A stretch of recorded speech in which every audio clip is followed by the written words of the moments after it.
Your young servant Silvestro Pritoni, rejoicing in a voice sufficiently good to practice music and wishing to retain it, begs your serene highness to make it such that he is without those instruments which would allow the change of voice to take place.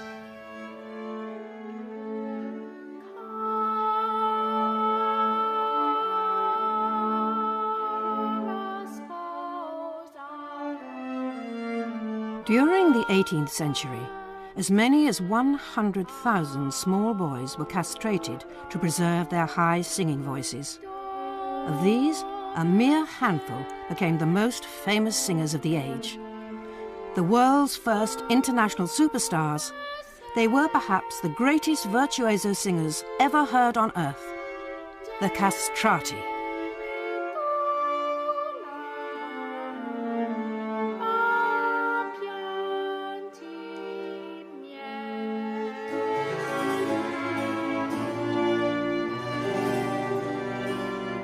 But the mature castrato voice didn't sound like a child, nor did it sound like a woman.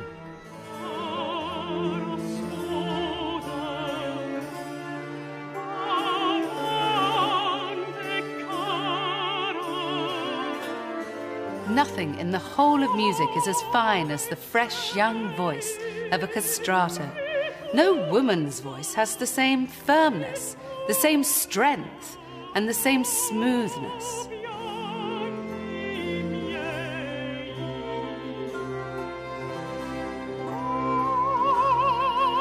And it didn't sound like a male countertenor or falsettist.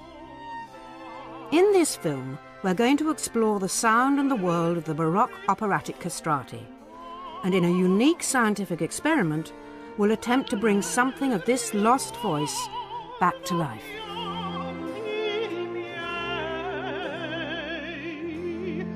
For the whole of my adult singing life, I've been fascinated by the castrati and the extraordinary music that they sang.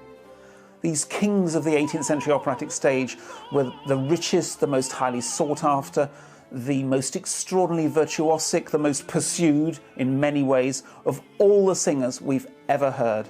And for 200 years now, they've been extinct. The thing that made the castrato voice special appears to be the effect that that singer had on the audience. If one can understand something about what the special nature of that sound was, it will help us understand what it is that communicates from one human being to another. To do this to a child when every single moment, every day of their lives will be frankly adversely affected by their physical appearance, their early osteoporosis, their lack of an ability to reproduce, it seems to me really not emotionally cost-effective. They are jealous, despicable, fierce, effeminate, gluttons, covetous, cruel, inconstant, suspicious, furious, insatiable. They cry like children if they're left out of an entertainment. And the knife has indeed made them chaste, but this chastity is of no service to them.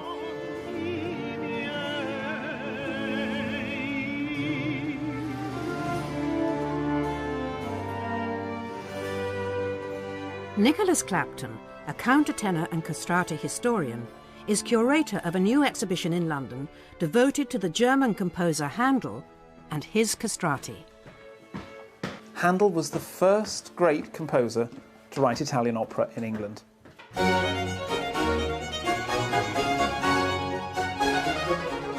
Handel was absolutely the business as an opera composer, and as such had enough clout to hire the very finest singers, including some of the greatest castrati the world has ever known.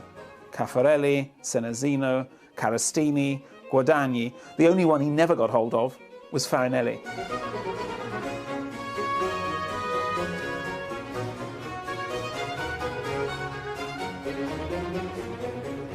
I'd like you to meet three gentlemen I like to think of as friends of mine. There's Farinelli and Senesino and Guadagni by the window. Farinelli never worked for Handel. Senesino did for about 15 years. And here he is on stage in Handel's Rodelinda, about to sing the most famous aria from that opera, Dove sei.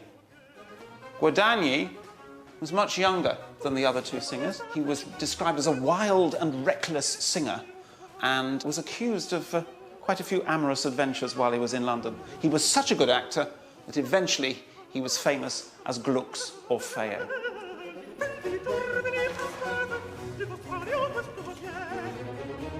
Well, a Baroque opera fanatic might like to make out that castrati were specially invented to sing lots of notes on an 18th century stage. This is, of course, nonsense. Castration has been used as a punishment, as a means of subjugation for thousands of years. We certainly know of eunuch choirs in a Christian context as early as the 4th century in Constantinople. And there they flourished for more than 800 years, until the time of the Fourth Crusade, when Constantinople was sacked by the forces of Western Christendom. And the castrati, who had been singing there with great fame and considerable scandal, suddenly disappeared off the face of the earth.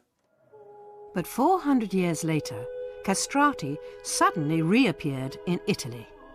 In 1589, Pope Sixtus V reorganised the choir of St. Peter's. Castrati would now take the high parts that had previously been sung by either boys or falsettists. Falsetto means a little false voice, which is really grossly unfair, because there's nothing false or unnatural about a falsetto voice. It's a perfectly normal function of any adult male. And the irony is, however, that it was the castrati who came to be referred to as the natural soprano, soprani naturali, which seems very strange to us. Nobody in Britain understands both the natural and the synthetic human voice better than York University's electronics professor, David Howard. The voice of the castrato worked in the same way that my voice or your voice works. This is a medical model of the larynx which shows us the basic working parts. This is the Adam's apple, the part you can feel if you move your finger up and down your throat. But if we turn it so we can see into it, we can see the vibrating structures, the vocal folds themselves. And as they open and close like this, they would be vibrating. And these vibrations are very rapid.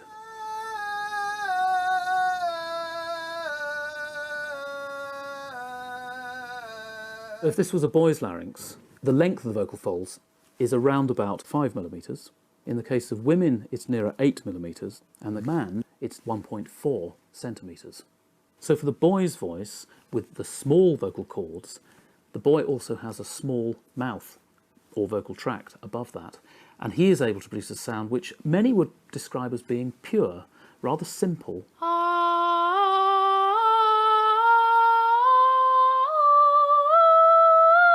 The woman's voice has slightly larger vocal cords, but they're working into a mouth cavity which is rather bigger.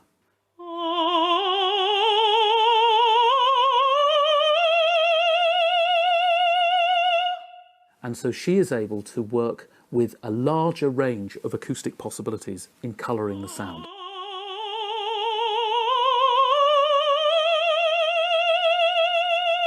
Men sing in a range that's roughly an octave lower. The man also has a vocal tract or mouth cavity that's much bigger. But men are able to sing in the same range as a boy or woman by using what's known as falsetto.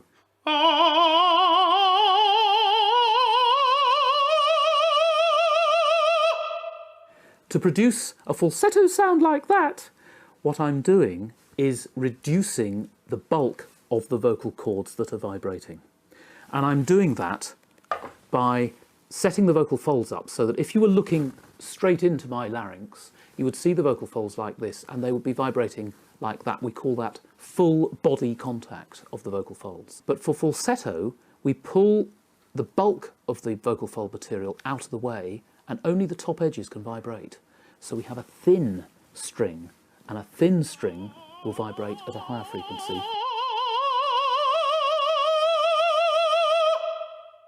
The castrato voice was not falsetto. The castrati had larynxes of boys, and therefore their natural pitch range was up there with the boys and the women. But in addition, they had a man's vocal tract, so they had all the sonic timbral possibilities that a man has, and big lungs. So their power source was huge. They could sing high notes, and they could sing them for a long time.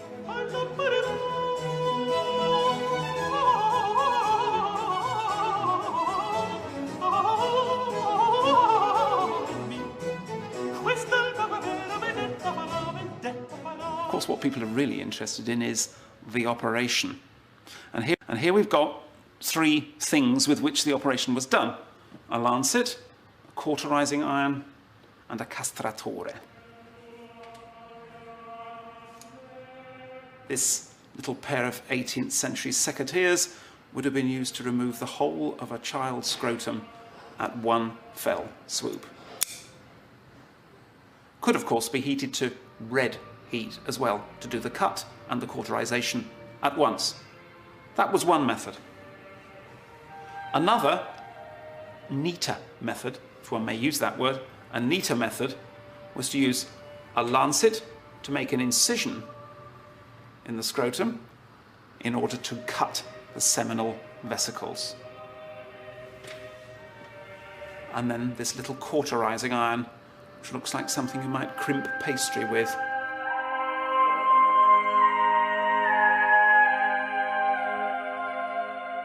Well, the consequence of castrating a child before puberty is huge.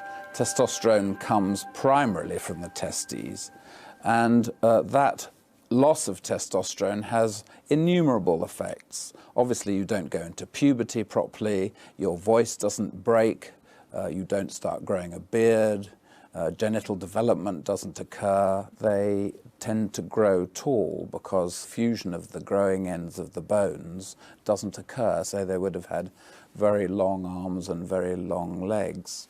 And the chest goes on growing as well. They look pale because testosterone stimulates the bone marrow to produce more blood. They obviously have abnormal fat deposition. They don't get the massive muscle enlargement which you get with a man who has normal testosterone secretion. So their whole appearance would have been hugely interesting, unusual. They have the look of a crocodile, the grin of an ape, the legs of a peacock, the paunch of a cow, the shape of an elephant, the brains of a goose, the throat of a pig, and the tail of a mouse. For Georgian Britain in particular, the Italian operatic castrati were a hugely problematic paradox. Opera in this country has always had a very mixed reception. It was imported for precisely the same reasons that it was attacked. It was elitist, it was foreign, it was sung, it was false. What is that affects attention? Recitative that is not understood, and songs unintelligible from complex sounds and want of articulation. As the Italian language is looked upon as a necessary part of polite education, and therefore it is to be supposed understood by all in this higher rank of life, and as the Italian opera is established solely at the expense of these, they who do not understand the language need not go to the entertainment, nor do they have any right to condemn those who do. The castrati are the epitome of Italian opera, and of course they're also the epitome of the problems with Italian opera. Castrati were halfway to becoming women. They weren't quite men. And women in the 18th century couldn't think for themselves. They were totally irrational. They needed managing by men. If castrati start influencing the young dandies of the day, it could be appalling for Britain's future.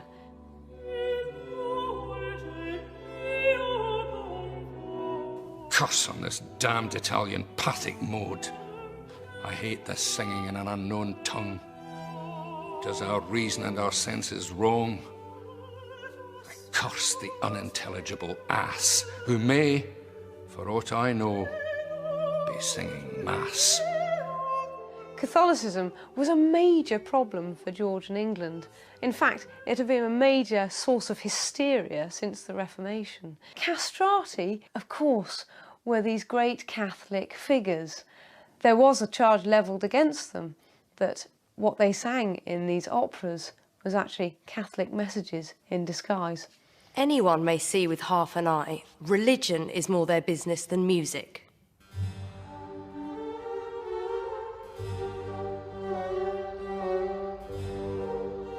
Despite this widespread prejudice, Italian opera and the castrati had some dedicated champions in Britain.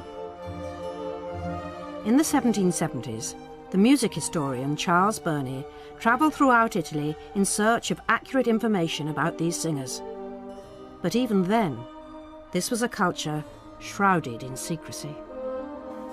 I inquired throughout Italy at what place boys were chiefly qualified for singing by castration, but could get no certain knowledge. I was told at Milan that it was at Venice that it was at Bologna. But at Bologna the fact was denied and I was referred to Florence.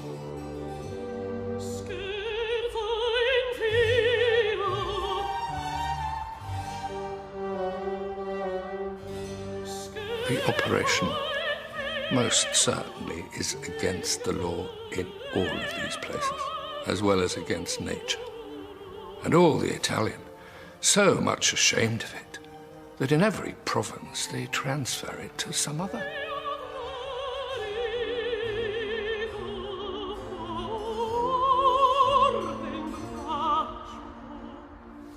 Bologna looks melancholy, though parts of it are very magnificent and beautiful. Clergy in very great abundance, and the churches immensely rich.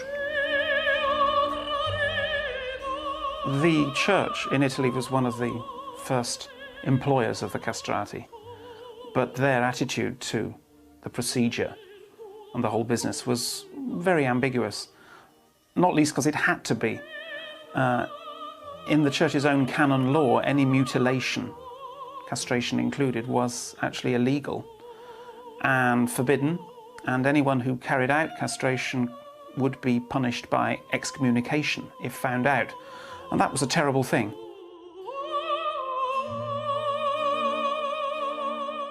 There's been an often quoted figure for how many boys were castrated in any one year at the height of the craze for the castrati, say in the 1720s and 1730s. It was probably about 4,000 per annum.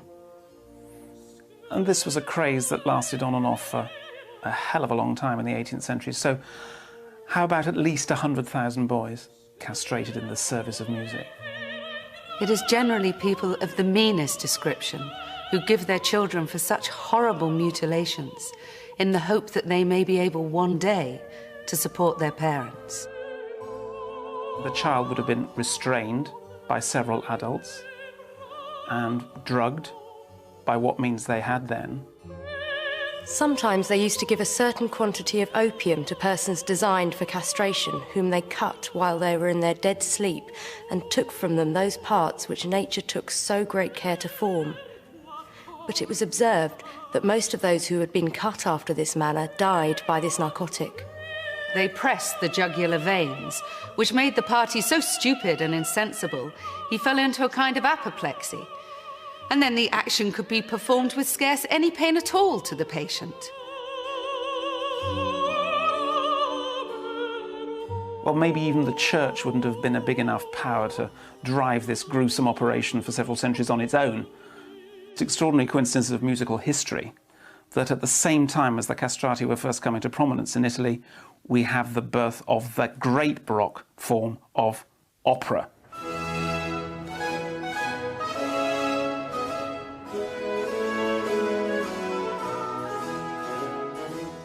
It was in opera, the most spectacular cultural form of post-Renaissance Italy, that castrati were really to make their mark.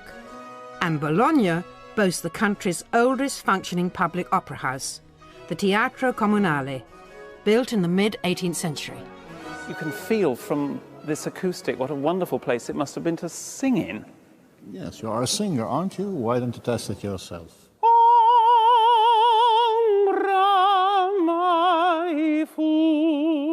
Oh yes, that works. That's great. La voce viaggia. Yes. And of course, not only do we have amazing things up here, this wonderful space, but there's some pretty amazing things downstairs, eh? Yes. Below the stage. In the bowels of the theatre. Stage machinery that is over 200 years old is still preserved in the theatre's basement. But the origins of opera itself go back another 2 centuries, to the 1590s. It started from court entertainment in such places as Florence or Mantua. and then it swiftly turned into a fully staged entertainment with recitative, arias, ballet, scene design. It was, as the Germans put it, Gesamtkunstwerk. Very rapidly, public paying theaters opened in Venice. During Monteverdi's lifespan, the process was completed from Orfeo, court opera, to the paying opera in Venice, from Orfeo to Incoronazione di Poppea. As they were unable to father children, the castrati were denied marriage by law. Social norms also denied them any satisfying emotional relationships. Bologna's favourite adopted son, the greatest castrato of them all, Farinelli, left a touching record of falling in love with a young ballerina. Lucca, 1733, Cupido ancora mi tiene legato. Oh yes, Cupid again has me bound in his chains. Yes. And here he says, God knows when I will be set free. And he talks about those chains being extremely sweet. Yes. Typical romantic language of the period. Yes. It's typical liberties. Yes, exactly. In your excellent yeah. translation, something gets lost, and these are the rhymes and the rhythm. It's like a part of a libretto. Cupido ancora mi tiene legato, e Dio sa quando sarò slegato. Exactly. Perché la luna dall'altra parte si soffre, si tace, si pena, e pur vi è ingradita tale dolcissima catena. Exactly like could be an aria. Like he was singing an aria.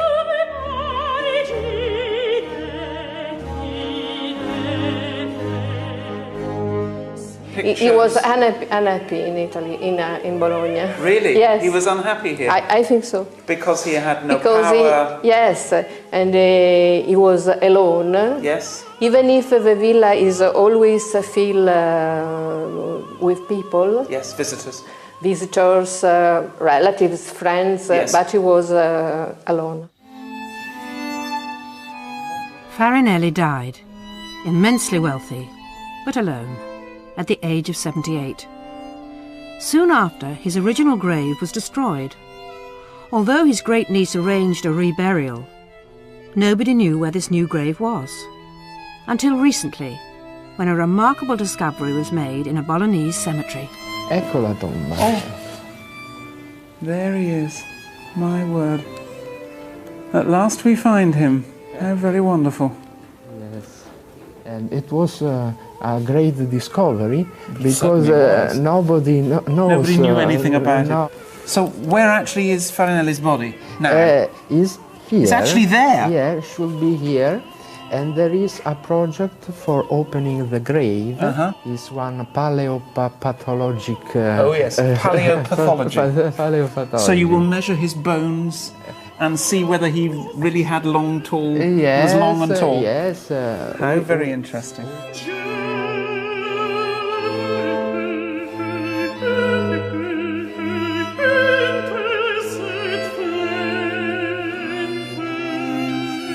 Well, the castrati in the 18th century was so successful on the opera stage, but there wasn't room for all of them.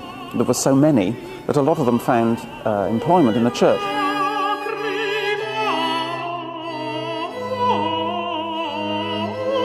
As a result of that, you get a repertoire that's exactly the same. The Ad te suspiramo sul popolo could easily be an aria of betrayed love from an opera.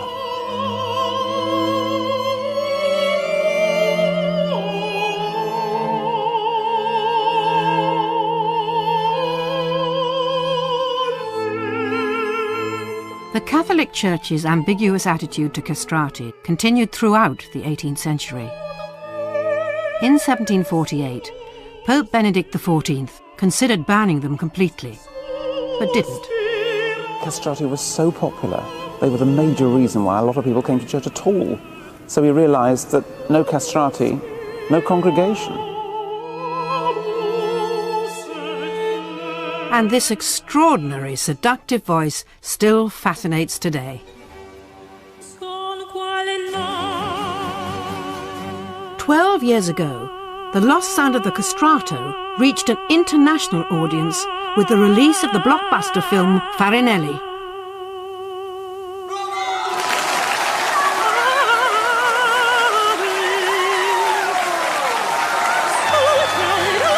the film had to convincingly recreate the voice of the world's greatest castrato. To do this, scientists at IRCAM in Paris painstakingly spliced together the voices of a soprano and a countertenor, giving the higher notes to the woman's voice and the lower to the man's. But how successful was it?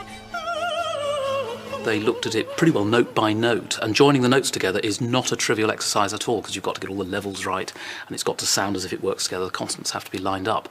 So a huge job and a very satisfactory outcome, I think, in terms of a film soundtrack. Yeah, but completely different from what we think a castrato really was, because we have a female voice at the top end and a falsetto voice at the bottom end, and the castrato voice was neither of those things. Absolutely. You could argue that actually putting a female voice anywhere near a castrato is a rather strange thing to do. So for this film, using all the resources of contemporary acoustic science, David Howard is going to develop a new method of recreating the castrato voice. At one level, trying to synthesise the castrato voice is one of those endless experiments that never stops. Because unlike most scientific investigation, we don't know what the final sound should sound like. Imagine a voice that combines the sweetness of the flute with the animated suavity of the human larynx. A voice that leaps and leaps lightly and spontaneously, like a lark that flies through the air and is intoxicated His with its own supernaturally beautiful voice cannot be compared with that of any woman. There can be no fuller and more sang beautiful with the tone. purity of a bell, up to E above the treble stage. His amazing swell from pianissimo to an almost unbelievable degree of sonority. Now, whether we ever get the computer to produce a sound which will engage with my soul and I will suddenly swoon at the desk, I think is unlikely. But I suspect I might get a sense of when we're moving towards it. The peculiar physiology of the castrati, of course, allowed them to do things with their voices that no other singer could do. There's one of Farinelli's arias which has a phrase that lasts for just under a minute. In part of that phrase, notes are going past at the rate of 1,000 per minute. And really no other voice could keep up with that.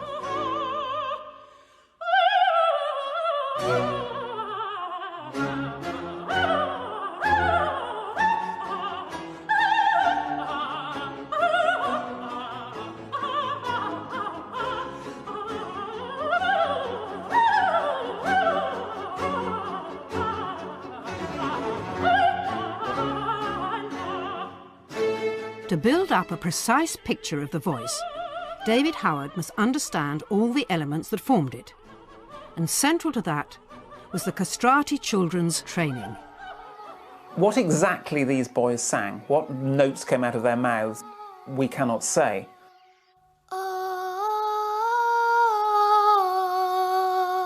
And a very famous singing teacher like Nicola Porpora, who was as famous as a teacher as he was as a composer, would have taught probably actually very simple exercises.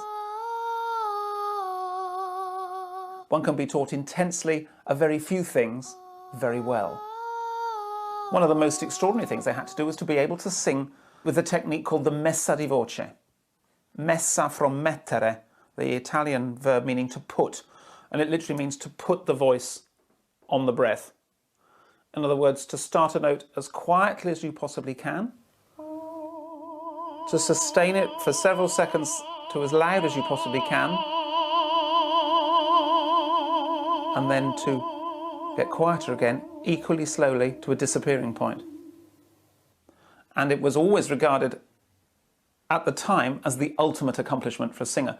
Not being able to sing millions of notes and do the sort of clockwork nightingale trills, but to sustain one note beautifully.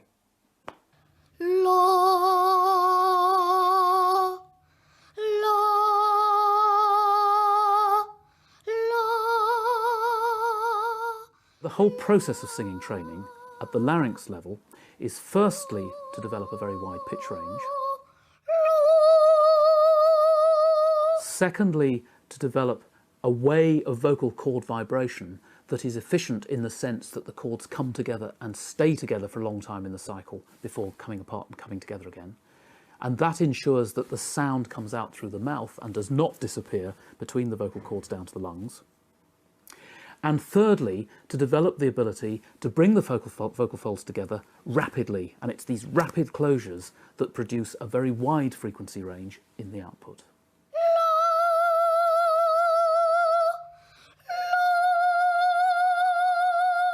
That wide frequency range gives the sound the brightness and the brilliance.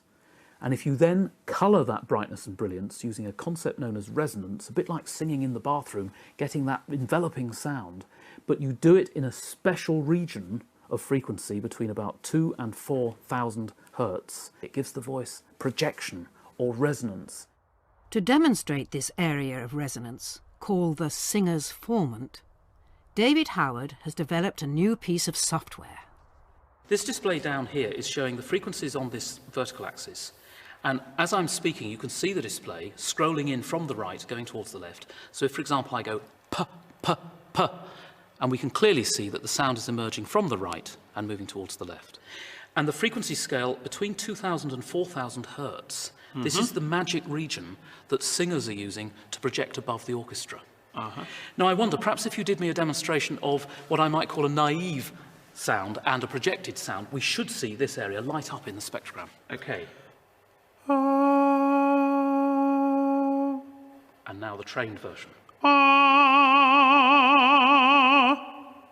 And there we see very clearly how your trained version is lighting up this band, but the untrained version didn't light it up at all. Now let's try going in and out, see if I can do that, yes. See what that shows up.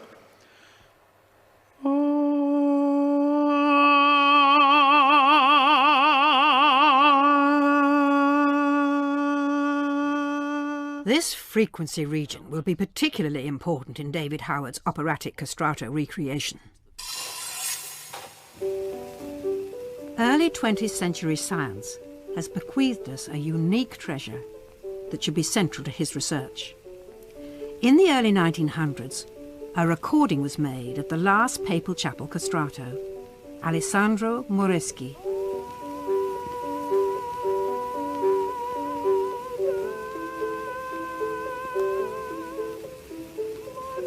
Castrati continued to sing in the Catholic Church for about 100 years after they had disappeared from the opera stage.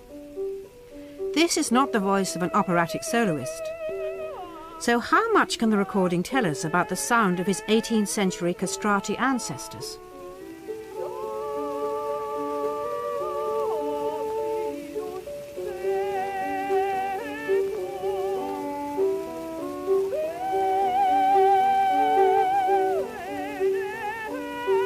Well, it is always wonderful to have something from the past that one can go back to, and as a scientist one will do one's best to find out what we can use from it.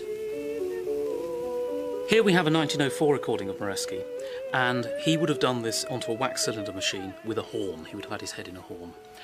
That system removes the high frequencies, and those high frequencies are in the singer's formant band, and when we look at the singer's formant band, most of it is filled with the noise of the recording, and what we do not have are the harmonics of Moreschi's voice. It means that the complete voice is not there.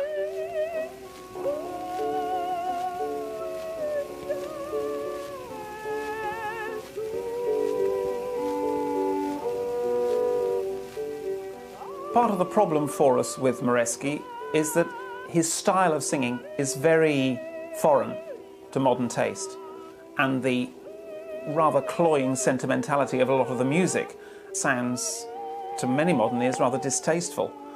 I think what we've got to be careful of is that we have absolutely no reason to believe that we would have liked an 18th century castrato singing any better. We might think we would, but we have no evidence to prove it.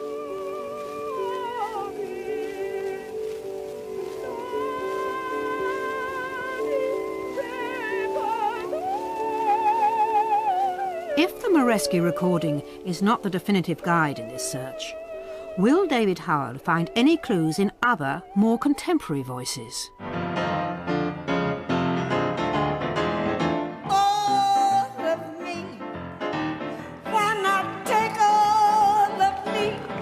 Jazz legend Jimmy Scott was born with the hormonal disorder Kalman syndrome, which means his voice never broke. So here we've got a fantastic singer with a wonderful instrument, which in classical terms is not trained at all, but does absolutely everything he could ever wanted to do in that style. But he's singing like a jazz singer, and like a female jazz singer. That's what, to me, comes over when you first hear this, is female jazz singing. So stylistically, we haven't got castrato singing going on at all. Even though the instrument is more or less the same. Even though, essentially, it could be a castrato instrument.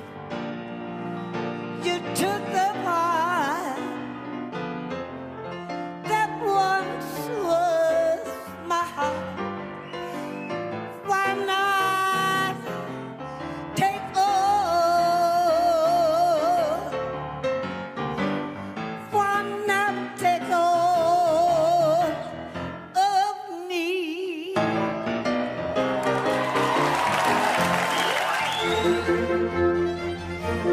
But sometimes a remarkable coincidence of physiology and musical style presents itself.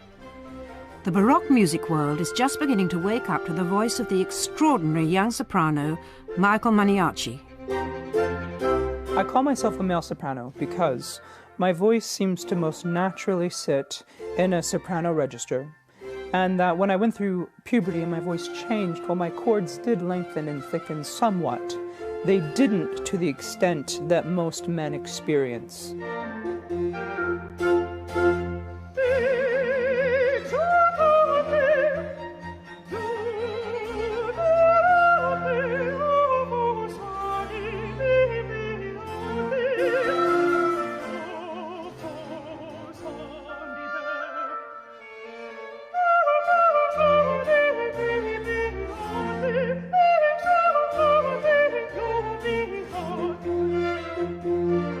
My voice comfortably goes to a soprano high C, and I feel most comfortable singing within the 2-octave range from about the high C down to a middle C. I guess as compared to a countertenor, my voice would sit about a 1/6 higher. Now, when you're singing, you are not using falsetto, and therefore that will allow you to have much more flexibility, surely, because yes, one of the big problems for the falsettist singing high is that most of us find it difficult to sing quietly. Right. And to sing sweetly. Right. And to avoid forcing quite often. Because I know sopranistas who can sing right up through high C, high E flat even. But it tends to be one colour and one dynamic. Loud through the and quite extremes hard. of the register. Yeah, but you can sing piano high Yes. A's and high B's and high C's. I envy you that. I can sing piano high F's, but yes, not but high of A's, course high B's I and high envy C's. everything you can do at the bottom of your register, which Fair for enough, me is... fair enough.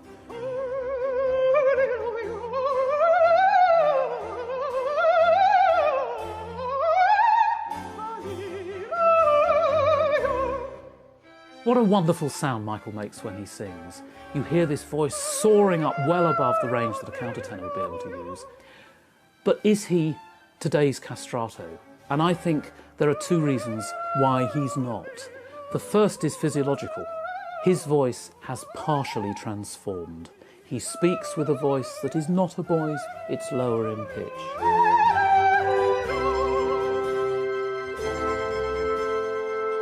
And if we couple that with the fact that his training as a singer has not been from the Farinelli school of castrato singing, it's been from the modern school of operatic singing production, with what we understand of Baroque singing added to it.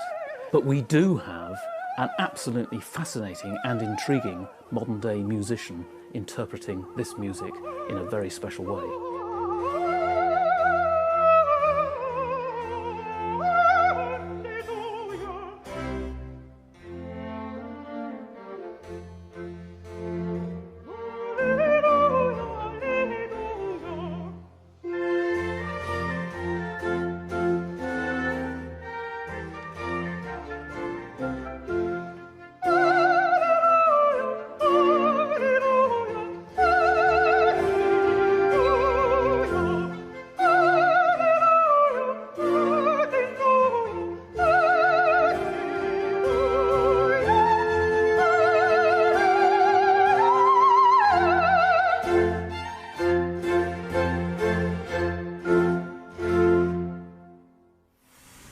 Armed with the evidence, David Howard can now start work on his new method of electronically synthesizing the sound.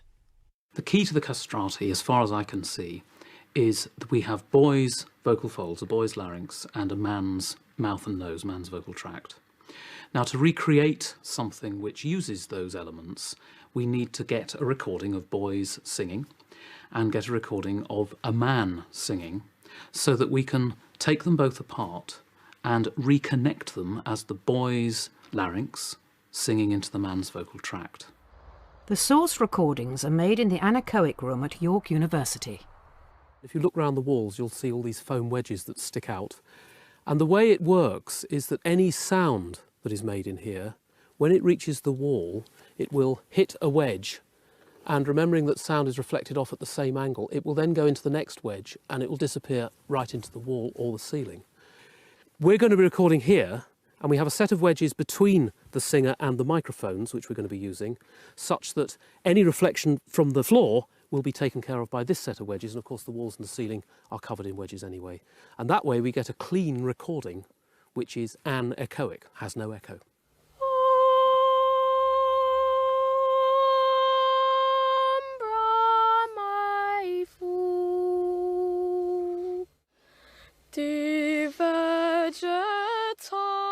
Three boy trebles from the Minster Choir have been chosen for this recording. But for this project, David Howard needs to capture more than just their acoustic signal. We're going to record with a device around the necks of the singers called a laryngograph, which is monitoring what the vocal folds in the larynx are doing. The laryngograph will allow him to separate larynx information from the vocal tract information.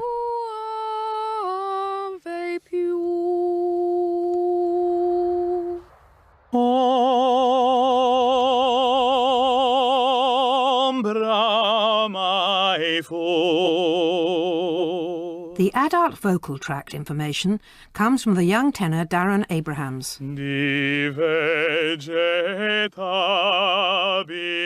He has agreed not only to sing the aria an octave low, that is in the normal tenor register, but also to see if it's possible to sing at the boy's pitch.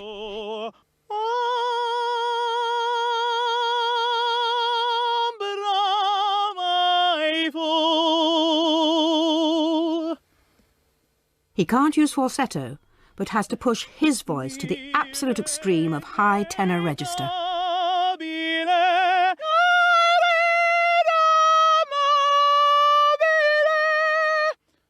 No, it isn't. I'm sure we were on an E. I think we're near an F. I'm not. Are we? Did we go for that cara, starting on an E? Yes, we're up higher than that.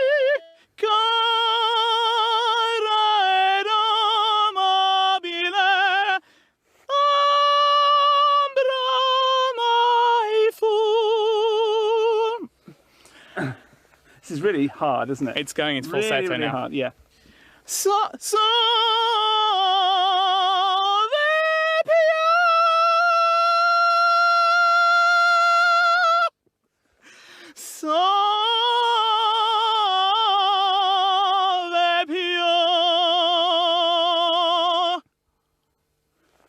Staggering. The choice of Ombra Mai Fu as our exemplar was very easily made. It's a very well-known tune. It's also an example of the aria di sostenuto, the sustained tune, which was to show off the castrato's powers of long legato line, which is every bit as important as endless semiquavers. To complete the sophisticated voice synthesis, David Howard travels to Stockholm and the Royal Institute of Technology's renowned Speech, Music and Hearing Department, where he will work with the world's most revered voice acoustician, Johan Sundberg, and his colleague, Sten Turnstrom. And here we go to the top.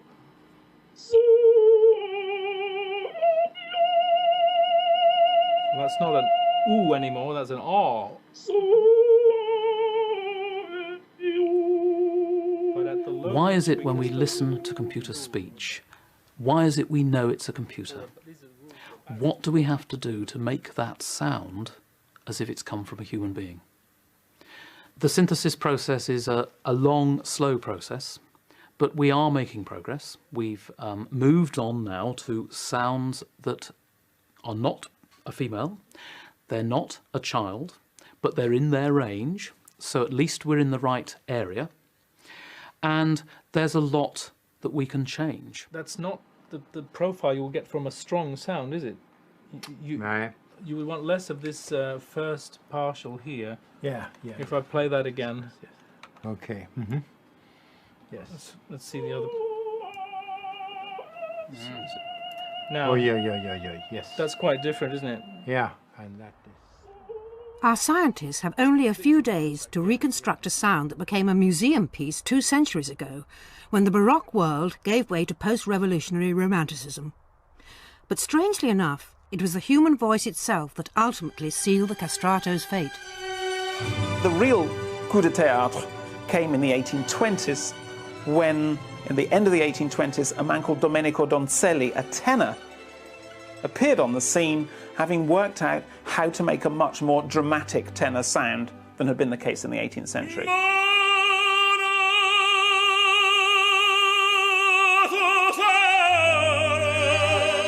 And this man worked out that if he kept his larynx down low, he could belt right up to high C. A bit scary, a bit dangerous, but very exciting.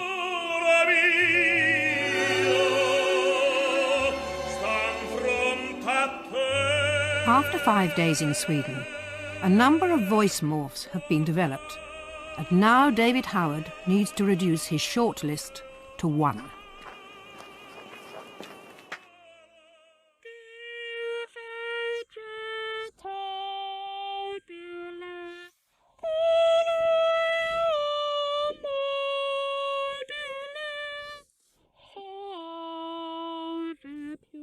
So that's an interesting effect, but I'm not quite sure if that's what we're after here. No, and I'm not convinced that's what we're after either, because what you get with that, to my ears, is it's very difficult to lose the childlike quality. So if we have a notion that we're trying to get away from either the soprano or the childlike quality, I'm not convinced we've achieved it there. I do have one other which changes that again, and we made a recording of the tenor, Darren, singing the piece in the true pitch.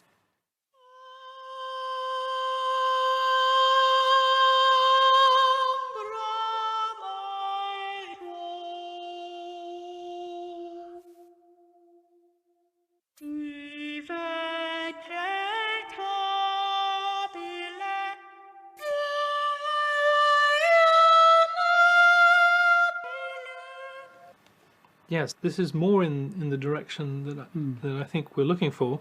It does have that more powerful, brash quality to it that I think we're after. For me, it also opens the vowels up. It kind of makes them brighter and rather more Italian in a way, in terms of their brightness and brashness, which seems to be a quality that people talk about.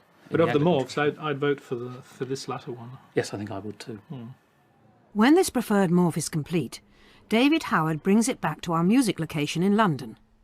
The ultimate test for his virtual voice will be the reaction of the music professionals at its premiere performance. We've worked from the principle that if you think of the castrato as somebody who was effectively endowed with a boy's larynx, but with a fully fledged male vocal tract, the question is, can we recreate that synthetically?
sure is extraordinary.